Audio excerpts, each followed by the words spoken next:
गांव की हालत अब किसी बुरे सपने जैसी हो चुकी थी और बीच में अकेले बैठा ज्ञान भाई और दिल में सिर्फ एक नाम, रेस्टार। उधर किनारे पर रखी लकड़ी की कुर्सी पर रेस्टार आराम से बैठा था। उसके पास एक लड़की बैठी थी और सामने कुछ लड़कियां संगीत पर नाच रही थीं। रेस्टार जिंदगी के मजे ले रहा था। उसे यह तक नहीं मालूम था कि उसके पीछे उसका गांव नरक बन चुका है। रेस्टार के जाते ही जितने भी माफिया गैंग के बड़े बड़े गुंडे थे, उन्होंने पूरे इलाके में अपना आतंक मचा दिया। जहां देखते मारते, जो मिलता खत्म कर देते। अब ज्ञान भाई अकेला पड़ चुका था। रेस्टार की टीम के जितने भी मेंबर्स थे, वही अब अपनी असली औकात दिखाने लगे। एक एक कर सब दुश्मनों के साथ मिल गए।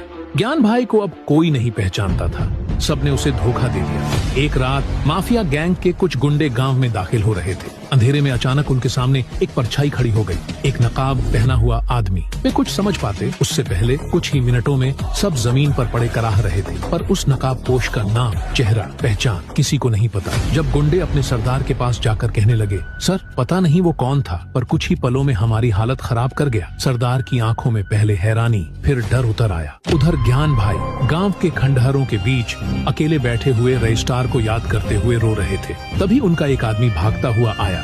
ज्ञान भाई, किसी ने माफिया गैंग को बुरी तरह पीटा है। गांव के लोग कह रहे हैं कि वह नकाबपोश हमारी जान बचा रहा है।